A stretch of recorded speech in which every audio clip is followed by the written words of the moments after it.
What's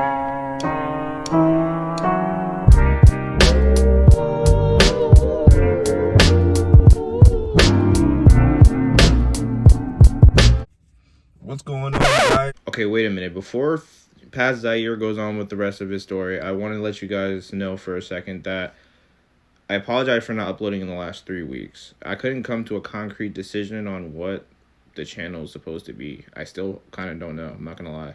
So, in this little video, we're just going to explain relationships, and I want to make sure you guys know that you're not alone out here. So, we're gonna kick off the channel with this type of video. If you fuck with it, like, subscribe, yeah. And if you don't, then fuck. Tell me what I should do next, and yeah. Hope you guys enjoy. Man, this is a new segment for the channel, man. Where I talk, me and Kai. This is Kai. What's up? He's kind of dark. I'm stuck on the. He's stuck on the dark side. Actually, this whole car is kind of dark. Actually. Yeah, the lighting's not great. I don't have the fucking. Yeah, I kind of peeped that. But it's whatever, bro. I had to get the video out for the people, you know. So basically, we're gonna be giving our experiences on relationships.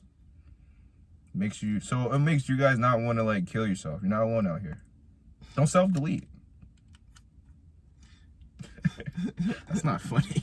It is pretty funny. I'm not. Nah, but honestly, we're trying to put you guys on some real game, man. Like, Anyone who's suicidal and can't take a joke on suicide. you're not really suicidal. I'm joking. I didn't say that. I was gonna say you might as well kill yourself, but Oh my god. Nah, but Kai, you want to go first? We can hear your story. Sure, man. I'll go first. Whatever. Worst relationship, or like the most devastating. The most devastating post. Oh, sheesh. All right. I want to say I was like 15, 16 when it started. I was talking to this girl from my childhood that I like relinked with. No names, by the way. No need. Okay. Don't need to say the name. Who cares? Anyway. Yeah, so we started talking. And it turned out that she was like kind of semi-homeless. And I was like, damn, that sucks. If I was homeless, I would want a friend to like, you know, help me out. I also had a crush on her, so that's probably why too, but that's besides the point.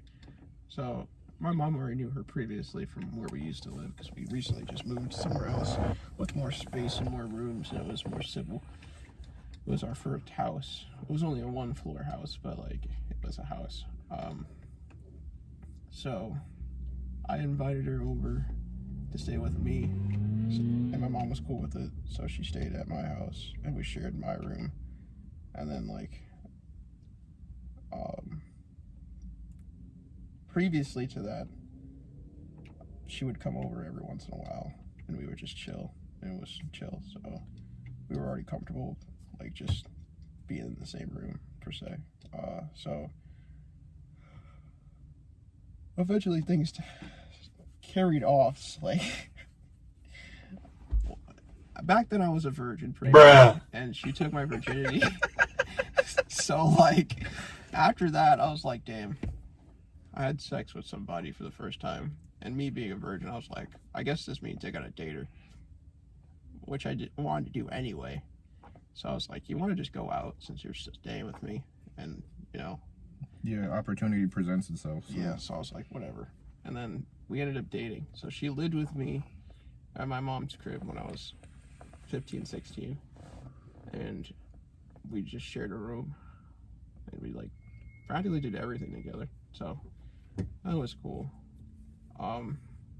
Footnote: she was my friend's, well, at the time, my best friend's ex-girlfriend, which was kind of weird.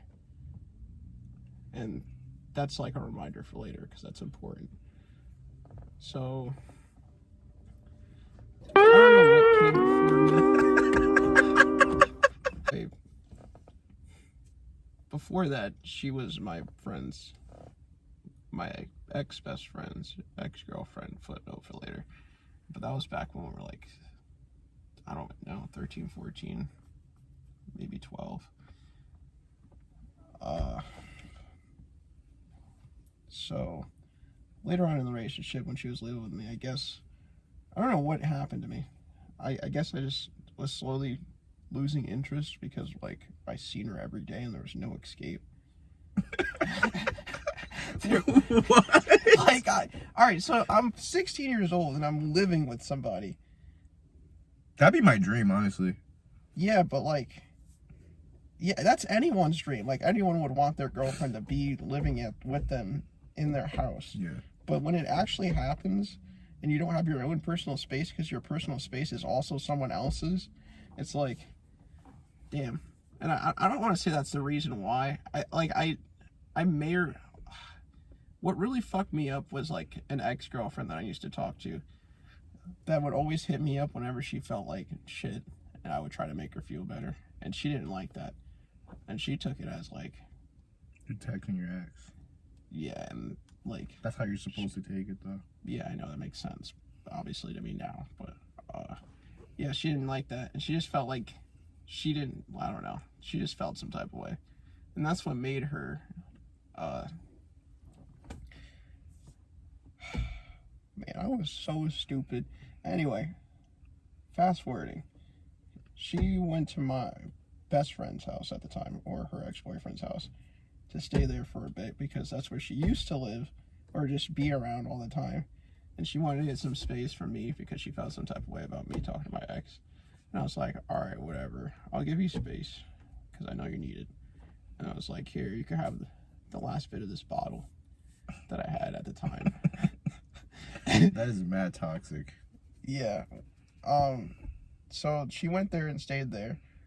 Me, oblivious of what was about to unfold upon me. And that's when she cheated on me. She went there and they drank the bottle, I guess, and I got drunk. And he says that she came on to him and vice versa. And I was like, wow, this sucks. Because then she had to still live with me. Well, yeah, because I was like, she felt bad. You know that thing that people say people do, like when someone says they love you at like 4 o'clock in the morning. Yeah, bro. That happened to me. It's the after 2 a.m. Nothing good happens after 2 a.m. Yeah. I was like, oh, I love you too. I learned that from How I Met Your Mother. And then the next day she came back home to my house and she just looked mad, like guilty. I was like, damn, wonder what's going on. Wait. Go ahead. I was like, damn, I wonder what's going on. It's just like, Right, shut the fuck up. Anyway, I was like, I wonder what's going on. But that, like, in reality, there's like only one thing that could have possibly happened. So eventually I came around and I was like, you did something, didn't you? And she was like, yeah. And I pretty much asked her, like, piece by piece, like, from like, why would you want to know everything that happened?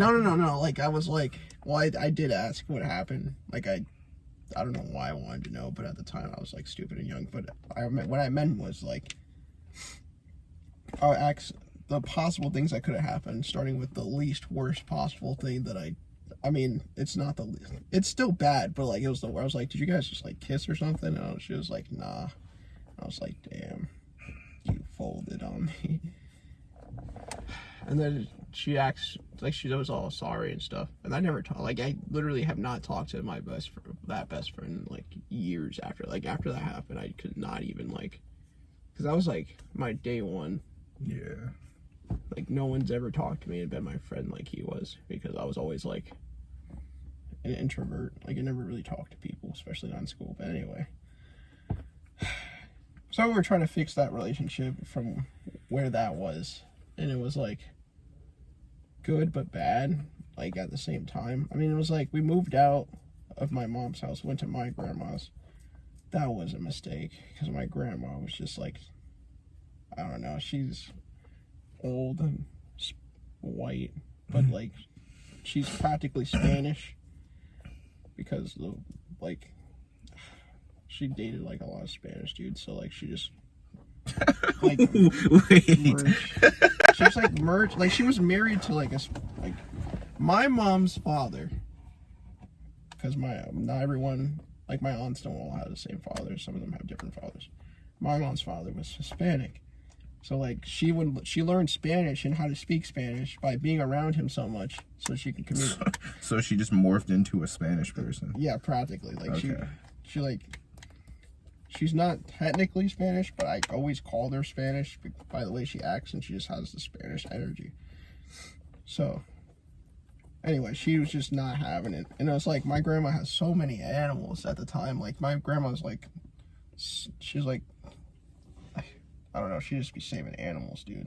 Like, she had chinchillas, all kinds of birds, goose, like, hamsters, mice, dogs, cats, fucking anything you could think of, probably. She had a baby squirrel at one point.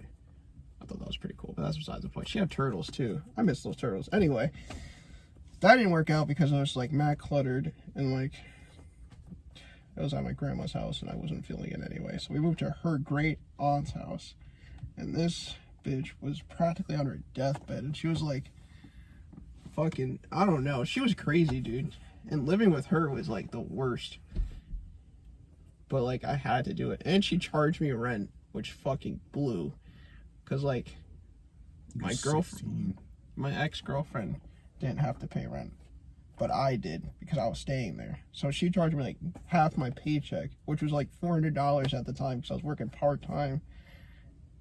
So I pay her $200, like, every week out of my paycheck. That shit would suck, because I would have nothing for myself. Granted, I didn't have anything at the time. It's because, like, at this point in the relationship, I'm, like, 17, 18. And it didn't end until I was, like, around 20, 21. So we were together for, like, a good 3-4 years. Wait. Holy shit. What made you want to stay with her after you found out that she cheated on me? Because, like, that was my... One, she took my virginity, and for some reason that was important to me. I don't know why. Because, like, after that, I just didn't care.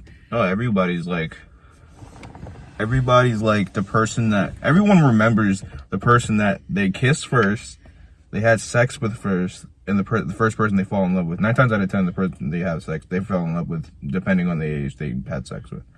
So it all low-key falls in the same tree. Oh my god, I remember the first person I kissed, and that shit was practically rape. What? Not the time. Keep going. Anyway. Yeah, so practically I didn't have anything at the time, so it really didn't matter, because I was, like, still young. So, I would stay there for a while, and eventually, like, it just wasn't working, because, like, I don't know, we just started falling apart, because that's what time does, when there's, like, guilt and shit, and you hold things against people, and you don't mean to, because, like, it's just something you do, because it still hurts, obviously. You try to put it away, and try to get past it, but sometimes you just can't. Sometimes you can't save something, or maybe you both just don't want to. And back then I was stubborn. Like, I just, you know. I was too. I was so adamant about making this work, because I'm like, I can't do this again. Yeah, I don't want, like, when you realize that your relationship's gonna end and you're gonna have to find somebody different. You like, try everything you can to stop this from happening. Yeah, some people it's easy. Like, you can find somebody because, like, generally you're just, maybe you're really attractive, or maybe your personality is just great. But some people, confidence is on 1,000. Maybe that. Yeah, but some people, it's just hard. You can't just find new people, and being alone scares you. And back then I didn't have any friends, so she was like my closest friend and my girlfriend. So losing her meant, like, I had. But with some people, it's just hard. Like, back then, I didn't have anyone besides her. She was just, like, my friend and my girlfriend. And she was, like, all I knew at the time, because we spent so much time together. Granted, like, mind you, we were together since I was, like, 15, 16. And we lived together since then, so she was, like, practically a big part of my life. Once you spend a lot of time with somebody in the same spot, You don't know how to act again, because you just got so comfortable with it. yeah, like, you got comfortable living with somebody else that's always there. And at that point, I was just like, I don't want to have to do this again. I don't want to do it by myself. Having a restart with someone else is probably one of the more challenging things in life that you have to do. Yeah, having to find yourself again and learn how to be by yourself is definitely a challenge in itself, because you have to just learn, and you just have to learn how to be out without that person, and you just have to learn, like, you know, how to move on. It's definitely a lot harder than saying it out loud. It is. Yeah, like This shit is like a process, like, and it honestly sucks because you have to go through it. This isn't like a what if. Like, even if it's not even relationship purposes, like with new friends, you got to start over. Even if, like, say you went to a new school, and you're not, like, I went to a new school when I was in 11th grade, Right. and first few weeks I sat by myself because, like, I didn't know anybody. And I usually I'm outgoing, but, like, I didn't care. Like, I was in school. I didn't, like, I was already, like, in my pessimistic state, and I'm like, I don't give a fuck, bro. Like, That sounds like me in a way. But I was different. Like, I still didn't talk to anybody anyway. Like, in high school, everyone knows, like, back in the day, like, when you sat on the bus, everyone wants to sit in the cool kids, quote unquote, would sit in the back. And I would always just sit back there anyway. Like, I was not cool at all. I just didn't want to sit with the speds. I'm not gonna lie. In the front. yes, I don't care. I'm saying it. It was just the fucking Glee team in the front. All the fucking weird kids. I couldn't stand it because I wasn't weird. I just was an introvert and I didn't want to talk to people and I didn't care to talk to people. So I sat in the back anyway, and most people just respected me for it, and they just left me alone. Like, no one bothered me. They didn't care, and I had like a reserved seat back there that I always sit in. You would never catch me in the front. Fuck the front seat, bro. That shit was annoying. I will say one thing. Don't be afraid to step out of your comfort zone. Oh yeah, definitely. So if I give you guys any advice today, and this is the only piece of advice I can give you, don't be afraid to step out of your comfort zone. Like, that shit is like, it's 100% a lot harder than it sounds, but it's worth it. Now you should you gotta like. Most of the time, you're just like, I feel like most people just psych themselves out. Like, there's things that you know that you'll have fun doing, but you're just scared to do it. Yeah. Or, like, but I mean, if it's something that you know is like probably stupid or dumb, obviously don't do it. But like, there's like a lot of things that I missed out on, and a lot of things that I experienced that I'm glad I pushed myself to do. Because I always had fun doing it. I was just too scared to do it because I felt like me as a person would fuck it up or something like that. Yeah.